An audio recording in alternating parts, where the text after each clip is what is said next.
My name is Ryan Patel, and for years, people have looked at me and made assumptions. Some think I'm just the tech guy, others think I'm an assistant, rarely the owner. But that afternoon, their assumptions cost them everything. I own a small but successful coffee shop chain called Brew District. It started as a side project after college, just one little corner shop, serving students and night workers. 10 years later, it had grown to 8 branches and over 100 employees. I still liked to visit the original cafe whenever I could. I'd help with inventory, make coffee, wipe tables, not because I had to, but because it reminded me why I started. That day, I was wearing jeans, a hoodie, and a baseball cap. Just another busy morning rush. I was behind the counter fixing the espresso machine when 2 customers walked in, a well-dressed older man and woman, probably in their late 50s. The man carried himself like someone used to being obeyed. They ordered lattes, but when the young barista, Maya, brought them out, the woman took one sip and frowned. "This tastes burnt," she said loudly. "Are you new here?" Maya looked nervous. "No, ma'am. I've worked here for a year. But I can remake it if—" "I want to speak to the owner," the man interrupted, his voice sharp. "This kind of service is unacceptable." Maya froze. She glanced at me. I gave her a nod, the kind that says, "It's okay, I'll handle it." I walked over, still holding a wrench from the espresso repair. "Good morning," I said calmly. "I heard there's an issue with your drink." The man gave me a dismissive look. "Yes, there's an issue. The coffee is awful, the tables are sticky, and no one seems to know what they're doing." "I'm sorry about that," I said.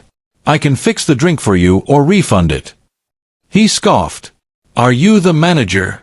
"Something like that," I replied with a small smile. "Then fetch the owner, please." "We'll wait." The woman crossed her arms. "Yes, we'd prefer to speak with someone more senior." I nodded slowly.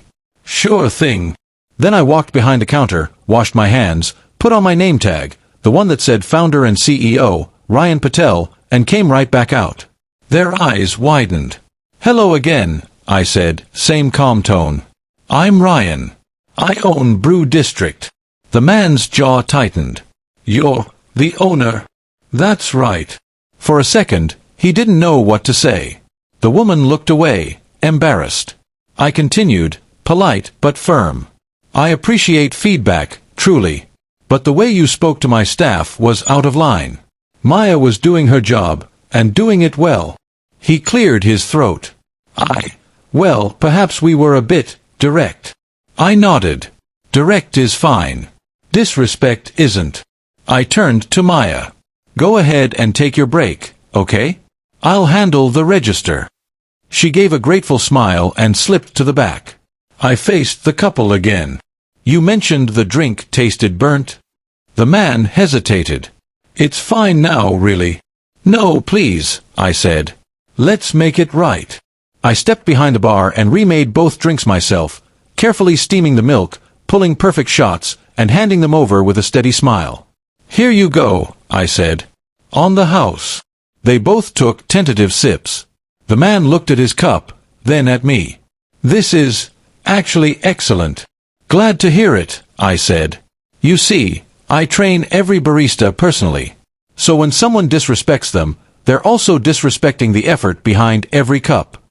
He nodded, eyes down. "You're right. We were rude. I apologize." I just smiled. "Apology accepted.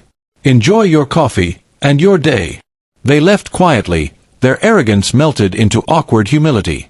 As the door closed, Maya peeked out from the back, uncertain. "Are they gone?" "Yep," I said. She laughed nervously. "I thought you'd be angry." "Angry?" "No," I said. "People like that teach us who we're not." Then I pulled out my phone and posted a small message to the shop's social media. "Never underestimate anyone. The person fixing the espresso machine might just own the place." It went viral overnight. Thousands of people shared it, calling it the perfect dose of quiet justice. A week later, the same couple came back, this time smiling. They ordered 2 coffees and left a $50 tip with a note that read, "To Maya, for your patience, and your boss, for reminding us what leadership looks like. When I showed Maya, she just stared in disbelief. "That's your doing," I told her. "Respect grows fastest when it's watered with humility." I still wear that same hoodie when I visit the shop.